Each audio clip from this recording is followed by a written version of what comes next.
The tea leaves that autumn in Yoshiwara province foretold barren fields, but no one had predicted that Mizuki Hamasaki's parents would sell their only daughter for the price of a winter's rice. Snow fell in lazy spirals outside the tea house, where Mizuki folded her small hands in her lap, staring at the floor mats while her father's voice rose and fell like distant temple bells. She was 23, and the matchmaker had visited their home 7 times in as many years. 7 potential husbands, 7 polite refusals once they learned of her condition. Her mother wouldn't meet her eyes anymore. The physician was quite clear, her father said to the man whose face Mizuki refused to look upon. The fever she survived as a child left her unable to bear children. But she reads well, writes beautifully, and has been trained in household management. He spoke as if listing the qualities of a horse he hoped to sell, his voice tight with shame that ran as deep as their family's debts. If you find this tale of duty and unexpected connection moving, consider sharing it with a friend who appreciates stories where honor and heart collide in old Japan. The man across from them said nothing for so long that Mizuki finally raised her eyes. He sat straight-backed in plain indigo robes, a single katana at his side, marking him as samurai. His face was all angles, high cheekbones, straight nose, and a jaw that looked as if it had been carved from mountain stone. He wasn't young, silver threaded through the black hair pulled back at his nape, and lines marked the corners of his eyes. Those eyes, when they met hers, were the color of rain-washed river stones. "I have read your daughter's haiku," he said finally, speaking not to her father, but directly to her. "You have a gift for seeing beauty in small things." Mizuki's cheeks warmed. The poems had been sent without her knowledge, private words never meant for a stranger's eyes. Her father had found her hidden collection and dispatched it to this man, Lord Takashi Himura, as proof of her education. Lord Himura placed both hands flat on his knees and bowed just slightly. "I seek neither a wife nor a concubine, but a companion, someone to help manage my household and correspond with my allies. I have no need for heirs." His voice was like autumn wind through bamboo, soft yet somehow unyielding. Her father's face brightened. "Then we are agreed? The contract—" "I will speak with your daughter alone," Lord Himura interrupted. Her father's mouth tightened, but he could not refuse a samurai. He bowed deeply and backed from the room, sliding the shoji closed behind him. In the silence that followed, Mizuki could hear the soft hiss of snow against the paper windows. Lord Himura poured tea from the pot between them, his movements precise and controlled. "Do you consent to this arrangement?" he asked, offering her a cup. The question startled her. No one had asked for her consent before, not the matchmaker, not her parents. "I have little choice," she answered truthfully. He nodded once. "That is also my understanding, but I would hear it from you." Mizuki took a slow breath. "My family's debts grow with each failed harvest. They cannot support me, and no man will marry a woman who cannot give him sons." The bitter words tasted like metal on her tongue. "I am a burden they can no longer bear. And what do you want, Mizuki-san?" The use of her name, spoken with such quiet dignity, nearly undid her composure. What did she want? No one had ever asked. "I want—" Her voice faltered. "I want not to be defined by what my body cannot do." Something flickered in those stone-grey eyes. Recognition, perhaps. "Then we understand each other," he said. "I offer you a place in my household at Kaikyo Castle. You will have your own quarters, respectable work, and no one will trouble you with expectations of childbearing." It sounded too generous, which made Mizuki wary. "And what do you expect in return, my lord?" The faintest smile touched his lips. "Honesty, like the kind you've just shown." He set down his tea. "I am the last of my line. I have no wife, no children, no heirs. The Emperor has granted me dispensation to adopt a successor, but until then, I need someone I can trust to help manage my correspondence and household, someone with a keen mind and discretion. And my parents? What will they receive?" "Enough to clear their debts and see them through 3 winters," he said. "I've already arranged it with the moneylender." Mizuki closed her eyes briefly. 3 winters of security for her family, freedom from the weight of being their burden, and for herself, a future with purpose, however strange and uncertain. "I consent," she said quietly. Lord Himura nodded once, as if he had expected nothing less. He reached into his sleeve and withdrew a small folded paper. "I had this drawn up in anticipation. It stipulates that you will be treated with the respect due to a member of my household. You may leave at any time if you find the arrangement unsatisfactory, and your family's debts will remain paid." Mizuki stared at the document, unable to hide her surprise. Such terms were unheard of. "Why would you offer this?" "Because," said Lord Himura, his eyes never leaving hers, "I too know what it is to be valued only for what you can provide to others." 2 days later, Mizuki watched her childhood home disappear into the morning mist as she sat in a palanquin bearing Lord Himura's crest, a single pine against a winter moon. Her few possessions were packed in a small chest: 2 kimonos, her writing implements, a collection of poems, and a wooden comb that had belonged to her grandmother. Lord Himura rode ahead on a dappled grey horse, his back straight, eyes forward. He had barely spoken to her since their conversation in the tea-house, leaving her to wonder if she had made a terrible mistake. The journey to Kaikyo Castle took 3 days. They travelled in silence, broken only when necessary, spending nights at inns where Mizuki was given her own room and treated with a deference she had never before experienced. No one questioned her presence or her relationship to the solitary samurai. It seemed Lord Himura's reputation preceded him. On the afternoon of the 3rd day, they crested a hill, and Kaikyo Castle came into view. It stood on a promontory overlooking a wide river, its white walls gleaming in the winter sun. 3 curved roofs rose like waves against the sky, and a stone bridge arched gracefully across the water. "It's beautiful," Mizuki whispered, more to herself than to her companion. Lord Himura reined in his horse beside her palanquin. "It has stood for 10 generations, he said. "My ancestors built it to guard the river crossing, but there has been peace in this region for nearly a century. Then what does a castle guard against now?"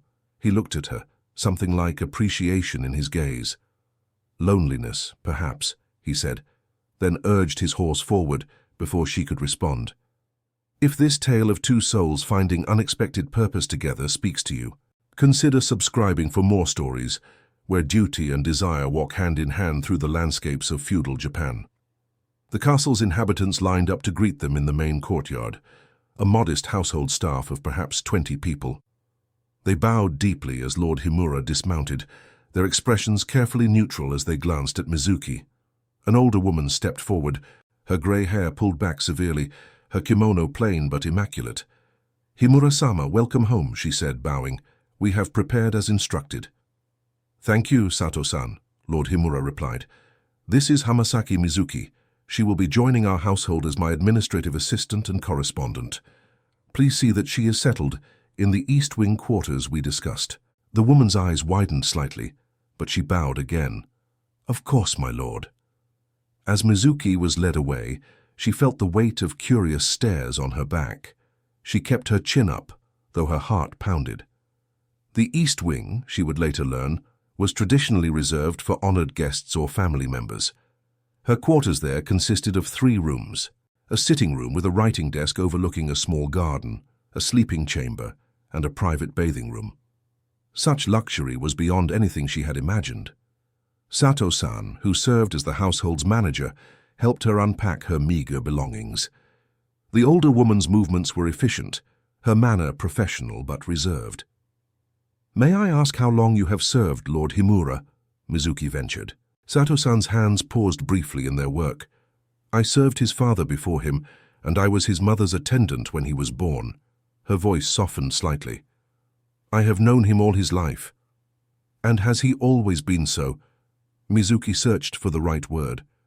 "Solitary," Sato-san supplied. "No, but war and loss change a man." She straightened, meeting Mizuki's eyes directly for the first time. "Himura-sama is a good master, fair and honorable, but he keeps his own counsel." "I'm not sure what my role is to be," Mizuki admitted. "He will tell you when he is ready," Sato-san said, sliding the last drawer closed. "Until then, rest. Tomorrow will bring its own challenges." That night, Mizuki sat alone in her new quarters, watching snowflakes spiral down into the garden. The silence of the castle pressed around her, broken only by the occasional distant footstep or the soft hoot of an owl. She had never been so comfortable, or so alone. A soft knock at her door startled her. When she slid it open, a young servant girl bowed and presented her with a lacquered tray bearing a single scroll and a small pot of tea. "From the Lord," the girl murmured before disappearing down the corridor.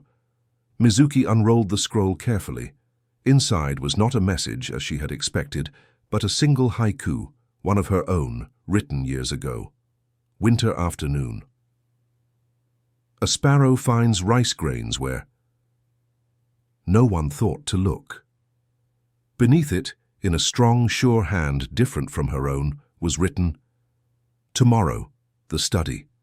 After breakfast, she slept fitfully that night, waking often to the unfamiliar sounds of the castle and the weight of uncertainty about what her new life would entail.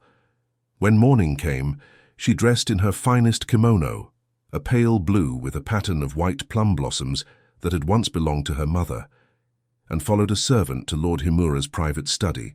The room was smaller than she had expected, its walls lined with shelves of scrolls and bound books. A large writing desk occupied one wall beneath a window that overlooked the river. Lord Himura knelt on a cushion before a low table covered with papers, a brush in his hand.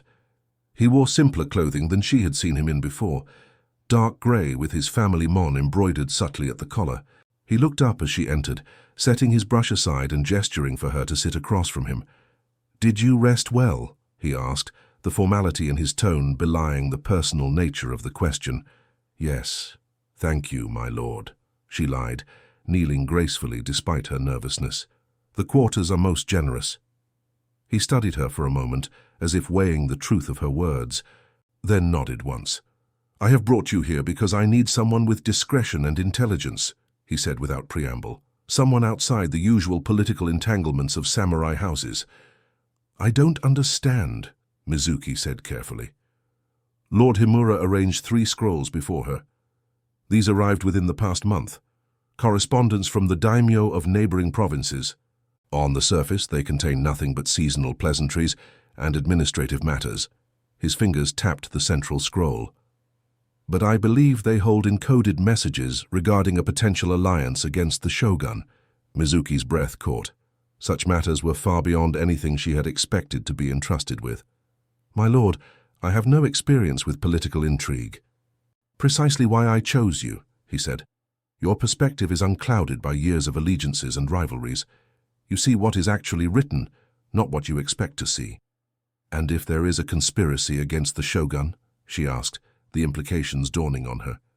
"Then I must decide where my loyalties lie." His expression remained impassive, but she sensed the weight of that decision pressing on him. "For now, I need to know what these messages truly say." Mizuki looked down at the scrolls, understanding for the first time the true nature of her position. She was not merely a household assistant or a secretary. She was to be his confidant in matters that could determine the fate of provinces, perhaps even the nation. "I will need time," she said finally, "and perhaps a history of your prior correspondence with these daimyo, to better understand their usual manner of expression." Something like approval flickered in his eyes. "You'll have whatever you need." He rose smoothly to his feet. "This room will be yours to use as you require. No one will disturb you without your permission."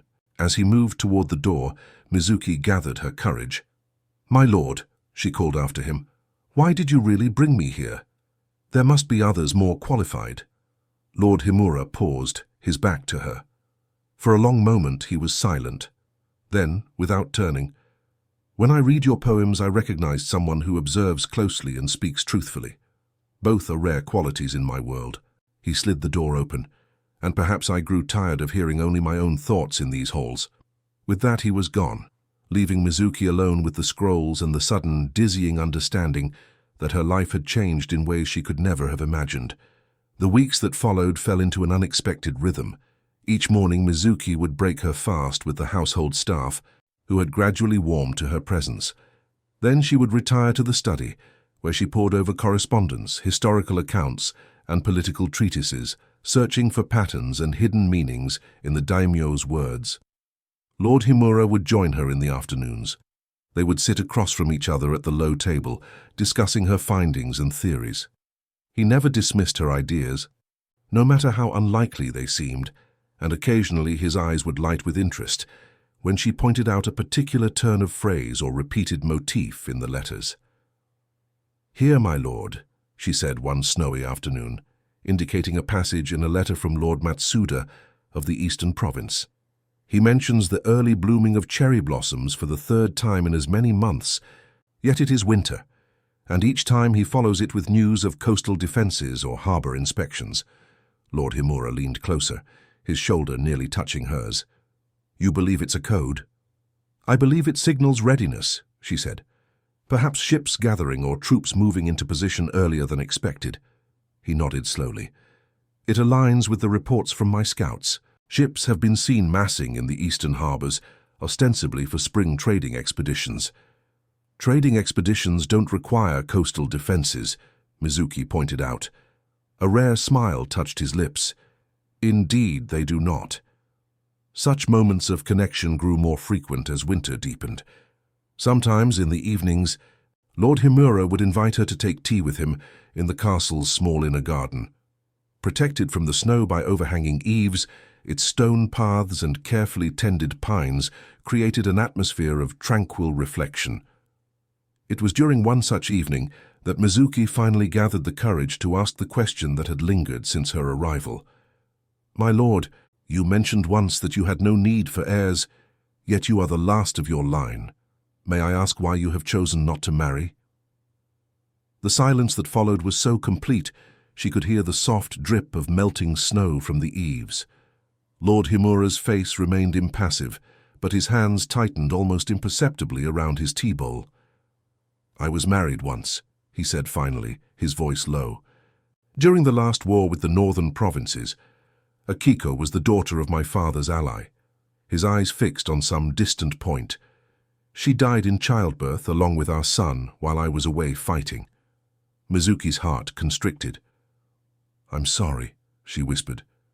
"It was 15 years ago." The words were flat, as if reciting facts from one of their historical texts. "I fulfilled my duty by taking a wife. I failed in my duty to protect her and our child. I will not repeat either mistake." "Is that why you sought someone who cannot bear children?" The question slipped out before she could stop it. His eyes met hers, sharp with sudden intensity. "I sought someone who would not be destroyed by that expectation, as Akiko was, who might find value in other purposes." He set down his tea bowl with careful precision. "Just as I have had to do." The vulnerability in those words hung in the air between them, delicate as frost. Mizuki understood then that her presence in the castle served a purpose beyond political intrigue. In her, Lord Himura had found a mirror for his own isolation, and perhaps a way to break it without risking the pain of loss again. "Thank you for trusting me with your truth," she said simply. He inclined his head, just slightly. "Truth between us seems the only path forward." As winter slowly released its grip on the province, rumors began to reach the castle of unusual movement along the coastal roads. Merchants bringing early spring goods reported seeing unfamiliar samurai traveling in small groups, all heading eastward toward Lord Matsuda's lands. Lord Himura spent long hours with his personal guard, and messengers rode out frequently in the dark hours before dawn. The atmosphere in the castle grew tense, the staff speaking in hushed tones as they went about their duties. One evening a rider arrived, his horse lathered and steaming in the cool spring air. He was led immediately to Lord Himura's private chambers. Within the hour, Mizuki was summoned. She found Lord Himura fully dressed in formal attire, his katana and wakizashi at his side. The messenger knelt in a corner, head bowed in exhaustion. "The shogun has summoned all loyal daimyo to Edo," Lord Himura said without preamble. "Lord Matsuda's conspiracy has been discovered. Forces are gathering." Mizuki's heart sank. "You're leaving." At first light, he gestured to a stack of papers on his desk. "These need to be encoded and dispatched to our allies before I depart. I've prepared the cipher." She moved to the desk, scanning the documents quickly. They contained instructions for the protection of the province in his absence, arrangements for supply lines, and contingency plans should the conflict spread westward. The work of hours, all to be completed before dawn. "It will be done," she said, already reaching for brush and ink. Lord Himura dismissed the messenger and closed the distance between them. For the first time, she noticed the fine lines of fatigue around his eyes, the tension in his shoulders. "Mizuki," he said, her name unexpectedly intimate on his lips. "If matters go poorly, you must be prepared to leave here. Sato-san has instructions. There is a property in the mountains to the north unknown to most. You would be safe there until—" He did not finish. "If this journey of two wounded souls finding purpose in each other's company resonates with you, please consider supporting our channel so we can continue bringing these tales of honor and heart to life. Until you return," she completed for him, refusing to acknowledge any other possibility. "And you will return, my lord." Something softened in his expression. "In all these months, you have never used my given name." It was true. Despite their growing closeness, she had maintained that formal distance, unsure of her place in his household and his life. "Would you have me do so?" "I would have you know you may," he said quietly. "My name is Takashi." The intimacy of the moment wrapped around them like silk. "Takashi," she repeated softly, the name unfamiliar on her tongue. "Return safely, Takashi." He reached out then, his calloused fingers brushing hers just briefly. "I have found more reason to do so than I had expected," he said, then turned and was gone, leaving her with the weight of unsaid words and the task that would fill the night's remaining hours. Dawn broke grey and misty as Lord Himura and his samurai retinue prepared to depart. The entire household gathered in the courtyard to see them off, Mizuki standing at Sato-san's side, exhaustion burning behind her eyes after the night's labor. Lord Himura addressed his people briefly, his voice carrying in the still morning air. "I ride to answer the shogun's call, as honor and duty demand. I leave Kaikyo in your capable hands, under the administrative guidance of Hamasaki Mizuki, who speaks with my authority until my return." A ripple of surprise passed through the assembled staff. To grant such authority to a woman, and one who had been in the household less than a season, was unprecedented. Mizuki felt the weight of their stares, but kept her eyes fixed on Lord Himura, who met her gaze steadily. "Serve her as you would serve me," he finished, then mounted his horse in one fluid motion. As the procession moved toward the castle gates, Lord Himura reined in briefly beside Mizuki. "The cipher key is in the hidden compartment of the writing desk," he said, his voice for her ears alone. "Trust no messengers you do not recognize." "Be careful," she whispered. "There may be traitors among the daimyo who answer the summons." A shadow of a smile touched his lips. "Your concern honors me." His hand moved briefly to his chest, where she knew her last encoded message was tucked safely away. "Until cherry blossom season." Then he was gone, the sound of hoofbeats fading into the mist, leaving Mizuki standing in a courtyard full of people who now looked to her for leadership, a position she had never sought and wasn't sure she could fulfill. Sato-san appeared at her elbow. "The accounts must be reviewed," the older woman said pragmatically, "and the spring planting schedule approved. Shall we begin?" Mizuki took a deep breath, squaring her shoulders. "Yes," she said. "We have much to do." The days following Lord Himura's departure blurred together in a flurry of activity. Mizuki rose before dawn each morning to review correspondence and dispatch messengers, then spent her days overseeing the castle's operations and addressing the concerns of the local villagers, who came seeking Lord Himura's intervention in disputes. To her surprise, she found herself well suited to administrative matters. Years of managing her parents' meager household had taught her economy and foresight, while her months of studying political correspondence had honed her ability to hear what remained unsaid. The household staff, initially skeptical, gradually came to respect her decisions. Even the samurai guards left behind to protect the castle began to defer to her judgment in matters beyond simple security. "You handle Takeo's duties as if born to them," Sato-san remarked one evening as they reviewed the kitchen inventories together. The use of Lord Himura's given name startled Mizuki. "You've known him since childhood," she said, realizing suddenly how little she knew of the man whose authority she now wielded. What was he like as a boy? Sato-san's usually stern features softened with memory. Serious, even then. But there was laughter too. He and his father would practice sword forms in the courtyard at dawn, their breath fogging in the winter air. She set down her brush. After his father fell in the Northern Campaign, that laughter disappeared. He became the man you know, dutiful, honorable, and alone. "Until his wife," Mizuki said softly. Sato-san nodded. Akiko brought light back into these halls, briefly. Her death nearly broke him. He performed his duties flawlessly, but something vital was extinguished. The older woman's shrewd eyes found Mizuki's. "Until recently." Before Mizuki could respond to the implication in those words, a commotion erupted in the courtyard below. They rushed to the window to see a rider being helped from his horse, blood darkening his traveling cloak. "Bring him inside immediately," Mizuki ordered, hurrying to meet them in the main hall. The messenger was one of Lord Himura's own men, his face grey with pain and exhaustion. A sword wound in his side had been hastily bandaged, but still seeped blood. "My lady," he gasped as they eased him onto a mat. "I bear news from Edo." Mizuki knelt beside him, accepting the blood-stained message he pulled from inside his kimono.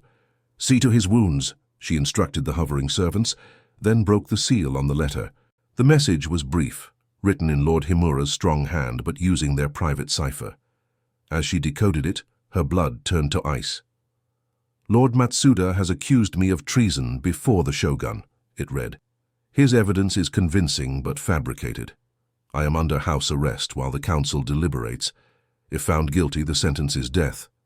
Trust no one from the east. Burn this message." Mizuki's hands trembled as she carefully refolded the paper. Lord Matsuda had turned the tables, accusing Himura of the very conspiracy he himself led. And if she understood correctly, he had done so using forged evidence convincing enough to sway the shogun. "What does it say, my lady?" Sato-san asked, her voice low. Mizuki glanced at the injured messenger and the servants attending him. Who could she trust? Lord Himura had said to trust no one from the east, but that hardly narrowed the field within his own household.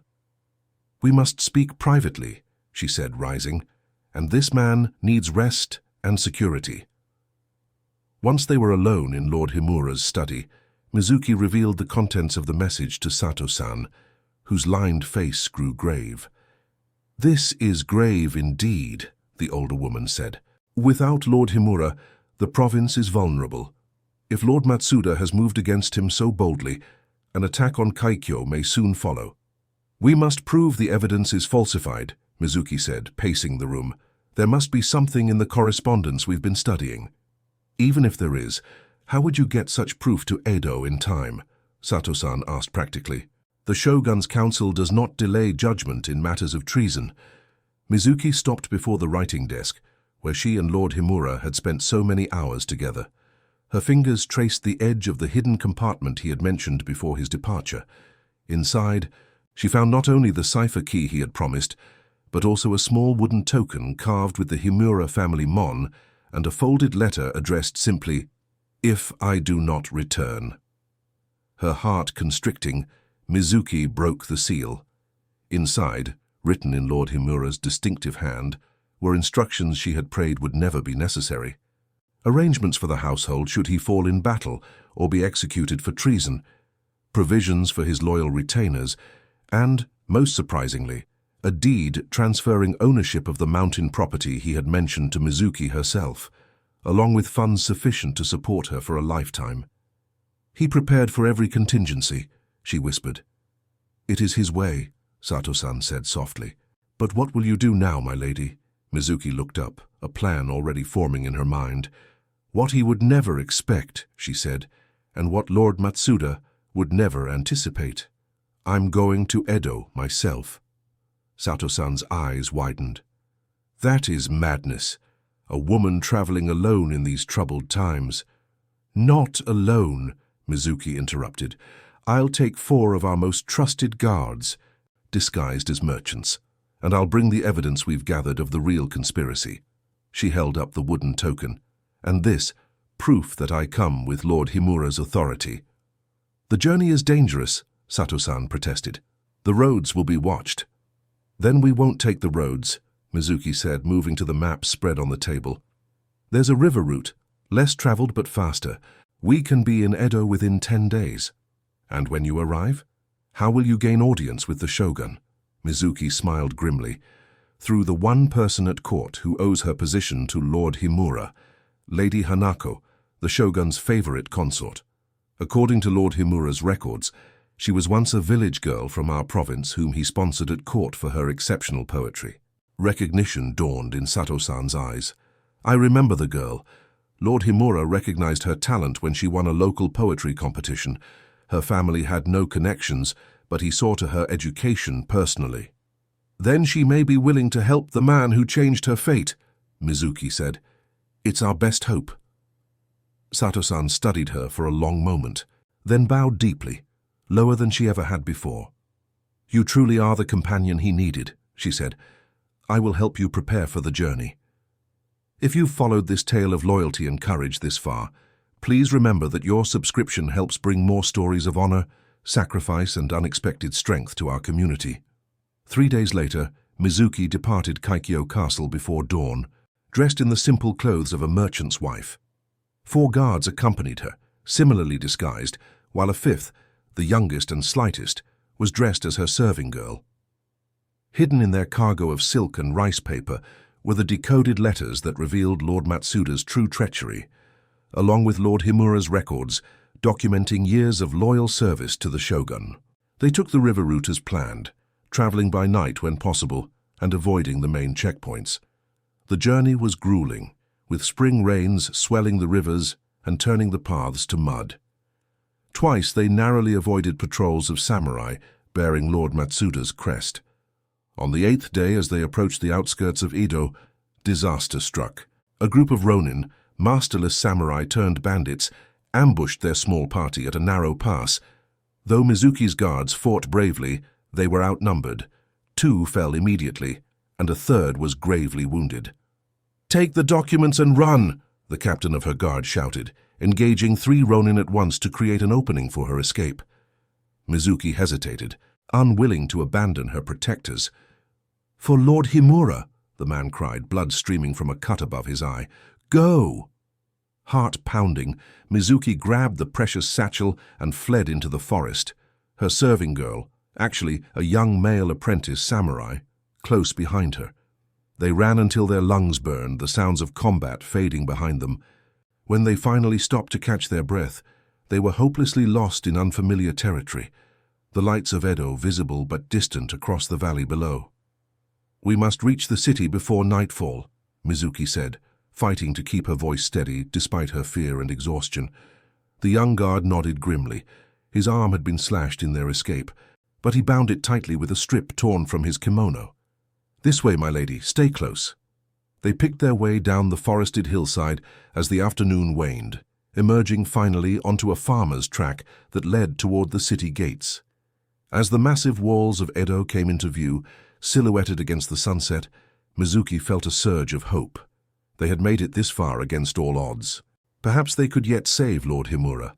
But the city gates were heavily guarded, with samurai checking the papers of all who sought entry. Without proper documentation, they would be turned away, or worse, detained and questioned.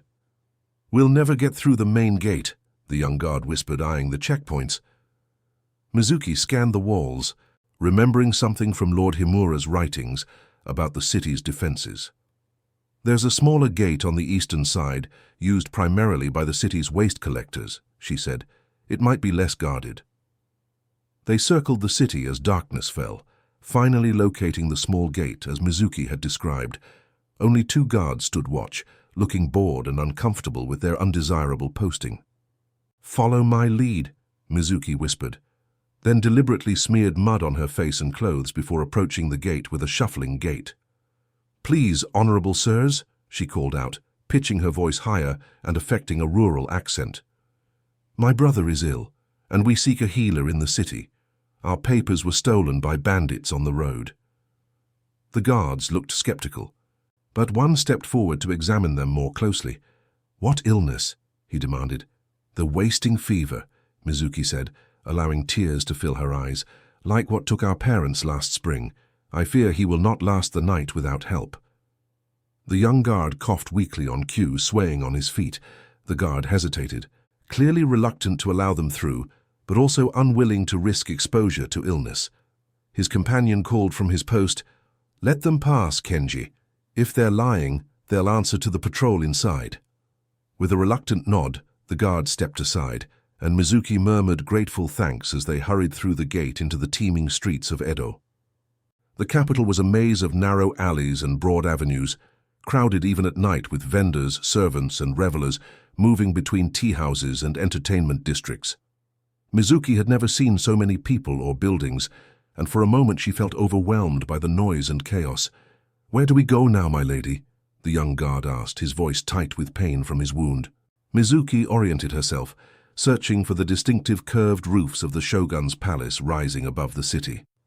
"We need to find someone who can take a message to Lady Hanako in the women's quarters of the palace," she said.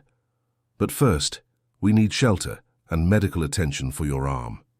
They found refuge in a small inn on the edge of the merchant district, where Mizuki paid for a room with a silver coin from their dwindling funds. The innkeeper's wife, seeing the young guard's poorly bandaged arm, brought hot water and clean cloths without being asked. "Bandits on the eastern road," she said knowingly, as she helped Mizuki clean the wound. "Third case this week. The times are troubled."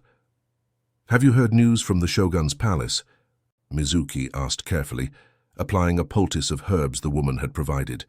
The innkeeper's wife glanced around, though they were alone in the room. "There's talk of treason among the daimyo," she said, lowering her voice. "A Western lord is to be tried tomorrow, they say. The execution grounds are being prepared." Mizuki's hands faltered. Tomorrow. They had even less time than she had feared. "This Western lord, she said, fighting to keep her voice casual. "Would his name be Himura?" The woman nodded. "That's the one. They say he plotted against the Shogun with foreign merchants, though some doubt it. He's always been loyal by all accounts." "And where would such a trial be held?" "The great hall of the inner palace, I expect," the woman said, wringing out a cloth. "Though none of us common folk would ever see it. Only the Shogun's council and the accused." She tied off the fresh bandage on the guard's arm. "There, that should hold. Rest now, both of you. You're safe here." When she had gone, Mizuki turned to the young guard. "I need to get a message to Lady Hanako tonight," she said urgently. "Tomorrow will be too late." The guard struggled to sit up. "I will go, my lady." "No," she said firmly. "Your wound needs rest and you don't know the way. Besides, a woman will draw less attention in the shadows." She began to write on a small piece of paper, using the brush and ink she had kept in her satchel. "I'll deliver this myself." The message was simple. "The sparrow who once sang in Kaikyo's garden seeks an urgent audience regarding Lord Himura's fate. I wait outside the servant's entrance with proof of his innocence." Mizuki folded the paper and sealed it with a drop of wax pressed with Lord Himura's wooden token. Then she changed into her cleanest garments and slipped out into the night, the precious evidence secured inside her obi. The Shogun's palace was the heart of Edo, surrounded by canals and walls, its many buildings spread across grounds large enough to house a small village. Mizuki approached cautiously, avoiding the main gates with their vigilant guards. Instead, she circled to the rear of the complex where suppliers and servants entered. A steady stream of people flowed in and out despite the late hour. Kitchen workers, messengers, entertainers for the evening's festivities. Mizuki observed the patterns of movement, noting how the guards checked some individuals closely while barely glancing at others. When a group of young women carrying shamisen cases approached the gate, Mizuki fell in step behind them, keeping her head bowed. The guards waved the musicians through with minimal scrutiny, and Mizuki passed in their wake, her heart pounding so loudly she was certain everyone could hear it. Inside, the palace grounds were a labyrinth of courtyards, gardens, and interconnected buildings. Mizuki had no idea where to find the women's quarters, but she knew they would be in the interior, away from the outer walls. She moved purposefully as if she belonged, until she spotted a middle-aged woman directing younger servants with the authority of a household manager. Approaching deferentially, Mizuki bowed. "Forgive my intrusion, but I carry an urgent message for Lady Hanako from her home province. Could you direct me to someone who might deliver it?" The woman looked suspicious. "Who sent you?" Mizuki held out the sealed message. "The token will tell her all she needs to know." After a moment's hesitation, the woman took the paper. "Wait here," she said. "Do not move from this spot." Mizuki stood perfectly still as directed, though every instinct screamed at her to keep moving. Guards passed nearby, giving her curious glances, but none challenged her presence.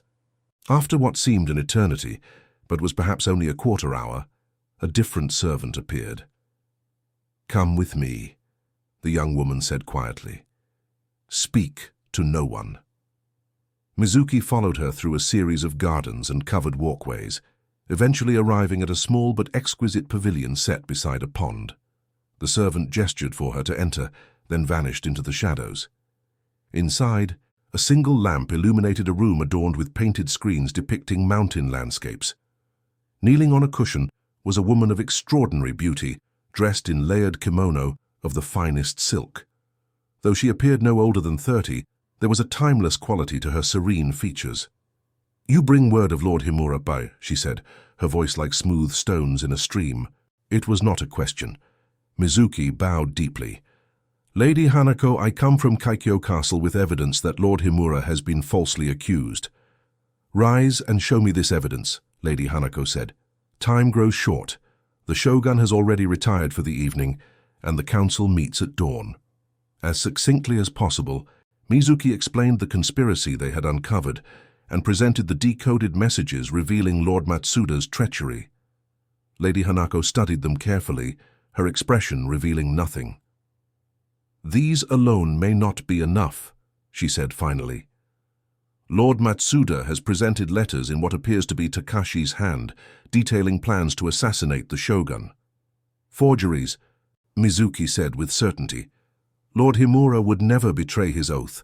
Lady Hanako's eyes sharpened. "You speak with great conviction for one who has known him only briefly." "I know his heart," Mizuki said simply. Something softened in Lady Hanako's gaze. "As do I. He gave me a future when no one else would see past my common birth." She rose gracefully. "I will take these to the shogun tonight. He values my counsel in private, even if he cannot show it before his advisors." Hope surged in Mizuki's chest. "Thank you, my lady."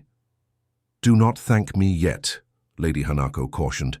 "Even if he believes these documents, the shogun cannot appear weak before the council. He may still require public evidence of Lord Matsuda's guilt before he can exonerate Takashi." "What kind of evidence?" "A confession would be ideal," Lady Hanako said with a small, dangerous smile. "And I believe I know how we might obtain one. But it will require your assistance and considerable courage." As Lady Hanako outlined her plan, Mizuki felt a chill of fear, but also a fierce determination. For Lord Himura, for Takashi, she would face any danger.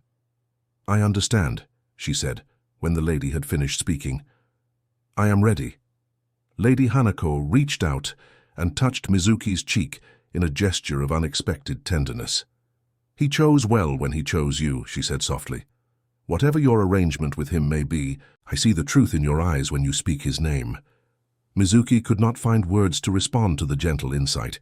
Instead, she bowed her head, accepting both the compliment and the dangerous mission ahead. "Rest here tonight," Lady Hanako said, rising. "Tomorrow we will save the man who once saved both of us." Dawn broke clear and cold over Edo Castle.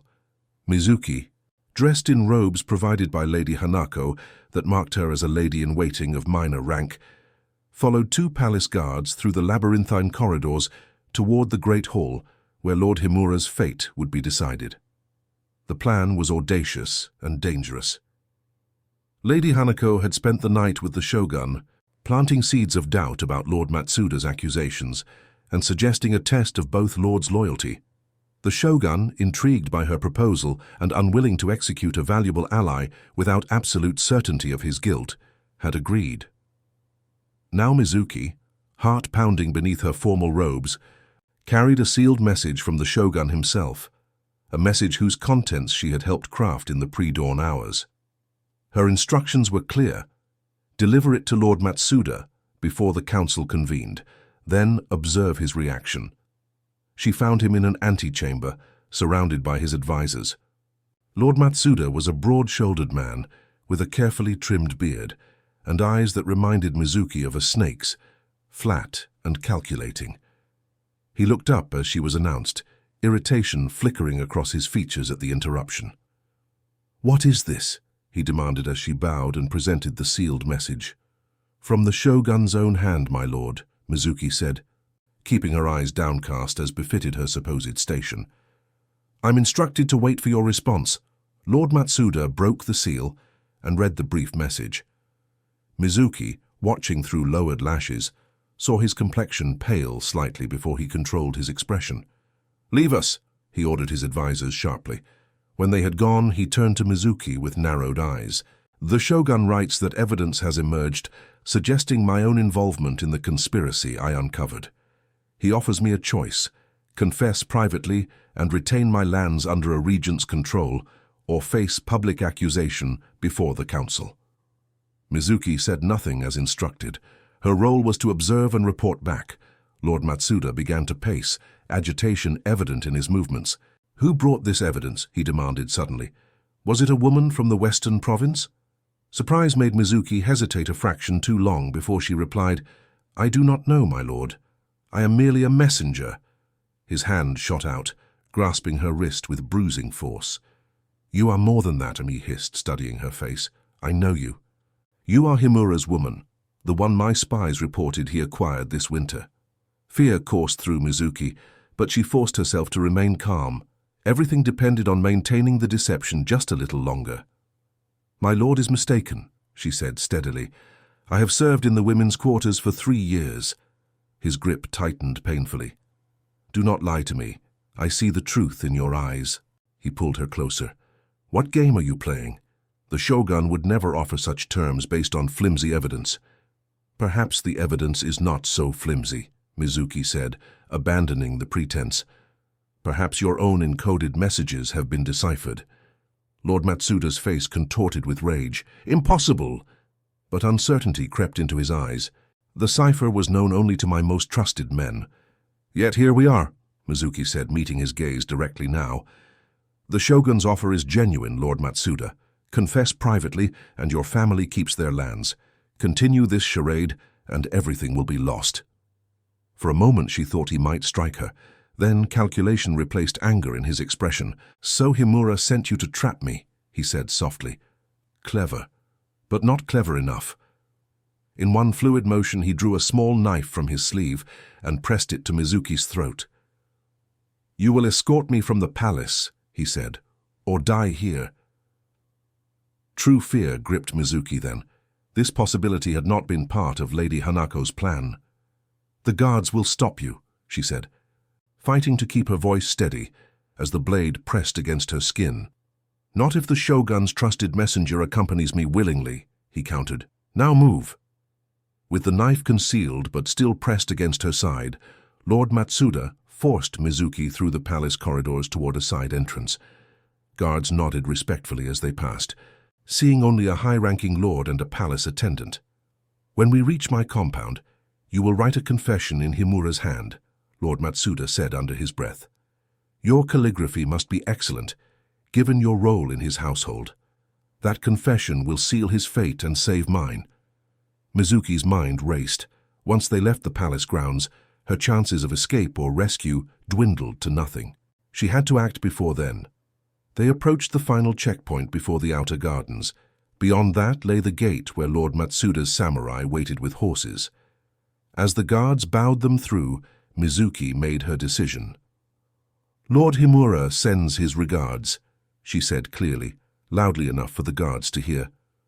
Lord Matsuda stiffened, the knife digging painfully into her side. "Silence," he hissed, but the damage was done. The guards exchanged confused glances. Lord Himura was supposed to be under house arrest awaiting trial. "My Lord Matsuda," Mizuki continued, her voice carrying in the stone corridor, "perhaps you should explain why you threatened the Shogun's messenger with death if she revealed your confession of treason." "Lying whore," Matsuda snarled, abandoning pretense as he raised the knife. The guards reacted instantly, drawing their swords. "My lord, step away from the woman," the senior guard commanded. Instead, Matsuda grabbed Mizuki, pulling her against him with the knife at her throat. "Back!" he shouted, "or she dies." What happened next unfolded with dreamlike slowness. The guards hesitated, unwilling to risk Mizuki's life. Lord Matsuda began backing toward the garden exit, dragging her with him. And then from behind them a voice rang out, "Release her, Matsuda." Mizuki's heart stopped. She knew that voice, had feared she might never hear it again. Lord Himura stood in the corridor, dressed in the formal attire of a daimyo attending council, his katana drawn and gleaming in the morning light that streamed through the garden doors. Behind him were palace guards and several members of the shogun's council. "Himura," Matsuda spat, "how did you—" "The shogun released me at dawn to attend your trial," Lord Himura said, advancing slowly. "It seems we've both been summoned to answer charges today." His eyes met Mizuki's, and in them she saw both fierce determination and something deeper that made her breath catch despite the knife at her throat. "This woman has conspired with you to overthrow the shogun," Matsuda said desperately. "I have proof." "What you have are forgeries," Lord Himura replied, still advancing. "What I have are your actual letters, decoded by the clever woman you now threaten." He nodded toward Mizuki. "The shogun has seen them all." Matsuda's grip loosened just slightly in his shock. It was enough. Mizuki drove her elbow sharply backward into his ribs, ducking simultaneously beneath the knife. He staggered, and she tore free, stumbling forward toward Lord Himura. With a roar of rage, Matsuda lunged after her, knife raised. But Lord Himura was faster. In one perfect, practiced motion, he stepped forward, blade flashing in a silver arc. Matsuda froze, then crumpled to his knees, the knife falling from his suddenly nerveless fingers. "You always were. Better with a blade," he gasped, blood staining the front of his ceremonial robes. "And you were always too eager to claim power you hadn't earned," Lord Himura replied without emotion. As palace guards rushed forward to secure the wounded lord, Lord Himura sheathed his sword and turned to Mizuki, his composed facade cracking as he reached for her hands. "Are you injured?" he asked, eyes scanning her face and throat, where a thin line of blood showed where the knife had pressed. "No," she said, her voice steadier than she felt. "But you, how are you free?" "Lady Hanako said the trial was for Matsuda, not me," he finished. "The shogun summoned me from house arrest before dawn. After Lady Hanako showed him your evidence, he wished to hear my account of the conspiracy before confronting Matsuda." His thumbs brushed gently over her wrists where bruises were already forming. "But he did not tell me you were here, placing yourself in danger." There was both admiration and reproach in his voice. "I couldn't let them execute you for a crime you didn't commit," Mizuki said simply. Something in his expression shifted, softened. "You risked everything." "As would you," she replied. A throat cleared behind them, and they turned to find one of the shogun's senior advisors watching them with ill-disguised impatience. "Lord Himura, the shogun awaits your presence in the council chamber," the man said. "And yours as well, Lady Hamasaki. His Excellency wishes to thank you personally for your service to the throne." As they followed the advisor through the palace, Lord Himura's hand found Mizuki's, his fingers entwining with hers in a gesture that spoke volumes in its simple intimacy. "When we return to Kaikyo," he said softly, "there are matters we must discuss." "Yes," Mizuki agreed, her heart full of possibilities that once would have seemed impossible. "There are indeed. If this tale of courage and unexpected love in the face of treachery has moved you, please consider sharing it with others who appreciate stories, where honor and heart find harmony, even in the darkest times." The cherry trees were in full bloom when they finally returned to Kaikyo Castle, their branches heavy with pale pink blossoms that drifted like snow in the spring breeze. Standing on the bridge that spanned the river, Mizuki paused to watch the petals swirl in the current below, each one perfect in its brief journey. "Beautiful, isn't it?" Lord Himura, Takashi, said, stopping beside her. "I feared I might not see another spring here." The weeks in Edo following Lord Matsuda's arrest had been filled with political maneuvering and formal testimonies. The shogun, impressed by Mizuki's courage and intelligence, had honored her publicly, an unprecedented recognition for a woman of common birth. Takashi's status and lands had been reaffirmed, with additional territories granted from Matsuda's former holdings as compensation for the false accusation. Through it all, they had barely had a moment alone together, surrounded constantly by courtiers and officials. Now, finally home, the weight of unspoken words hung between them like the cherry blossoms, delicate and full of promise.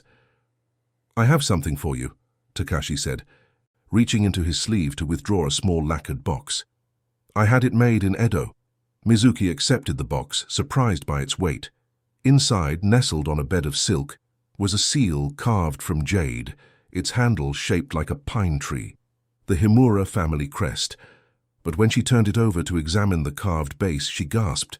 Instead of the expected characters for Himura, it bore her own name, Hamasaki. "It is a formal recognition of your position as my administrative partner," Takashi explained, watching her reaction carefully. "Any document you mark with this seal will carry the full authority of Kaikyo Castle." Mizuki ran her finger over the cool stone, understanding the significance of such a gift. "Thank you," she said. "I am honored by your trust." "It is not merely trust," he said quietly. Then, surprising her further, he knelt on the bridge before her, as formally as if they were in the shogun's court. "Mizuki Hamasaki, when your parents sold you to me, they thought they were ridding themselves of a burden. What they gave me instead was a treasure beyond price." Her heart thundered in her chest. "Takashi." "Please," he said, raising a hand, "allow me to finish." He took a deep breath. "I brought you here as a companion, an assistant. I did not expect to find a partner in every sense of the word, someone who would risk her life to save mine, someone who would see me not as the last of a noble line or a political ally, but simply as a man." He reached for her hand, holding it between both of his. "Our arrangement has fulfilled its original purpose, and you are free to leave if you wish, as I promised when we first met. The deed to the mountain property is yours regardless, as is an income that will keep you comfortable for life." "And if I do not wish to leave?" Mizuki asked softly. Hope flickered in his eyes. "Then I would ask you to stay not as my assistant or companion, but as my wife." The word hung in the air between them. Wife. The very role she had been deemed unsuitable for, the position her infertility had made impossible in the eyes of society. "I cannot give you children," she reminded him, needing to be certain he understood what he was offering. "I do not ask for children," he said firmly. "I ask for you, Mizuki. Your mind, your heart, your presence in my life until the end of my days." He gestured toward the castle that rose before them. "I have already arranged to adopt a successor, the young guard who protected you so bravely on your journey to Edo. He will carry on the Himura name and responsibilities when the time comes." "Then what would I be to you?" she asked, needing to hear him say it. Takashi rose to his feet, still holding her hand. "My heart," he said simply. "The person I wish to wake beside each morning and retire with each night. The one with whom I share my thoughts, my fears, my joys." His voice softened. "The woman I have come to love." Tears filled Mizuki's eyes. All her life, she had been defined by what she lacked, valued only for what she could provide to others, until this man had seen her for who she truly was. "Yes," she whispered. "Yes, I will stay. I will be your wife, your partner, your heart." She stepped closer to him. "As you have become mine." Takashi drew her into his arms then, his lips finding hers in a kiss that held both tenderness and passion, a promise of the life they would build together, a life neither of them had dared to imagine possible. Above them, cherry blossoms continued to fall, each one a testament to the beauty that can emerge from even the harshest winter.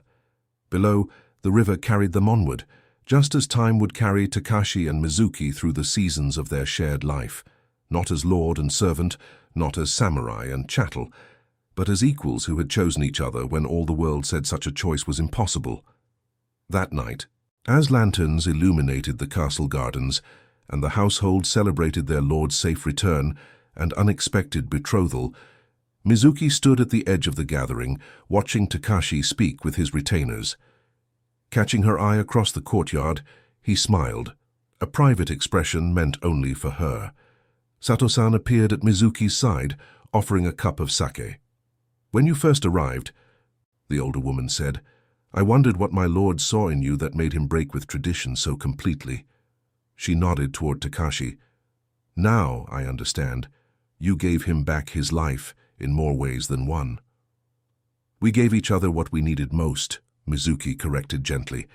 "A purpose beyond what society had determined for us, and a love that asks for nothing but what we can freely give."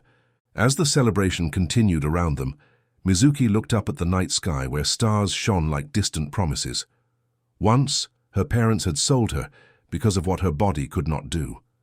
Now she had been chosen for who she was, all that she was. And in that choice she had found not just a home or a position, but the freedom to become fully herself. In the years that followed, the story of the infertile daughter and the lonely samurai would be told throughout the province, how she had saved him from execution, how he had recognized her worth when all others saw only lack, how together they had built a household known for its wisdom and compassion. Some would call it a political alliance, others a romance for the poet's scrolls, but for Takashi and Mizuki, it was simply the truth of two people who had found in each other exactly what they needed, precisely when they needed it most. And if the sound of children's laughter eventually filled the halls of Kaikyo Castle, the orphans and unwanted children they took in from villages throughout the province, well, that was a different story, one that began, as all the best stories do, with two people who chose each other against all odds and expectations. If this journey of two souls, finding wholeness in each other's company, has touched your heart, we'd be grateful if you'd subscribe to our channel for more tales that find the extraordinary in life society too quickly dismisses.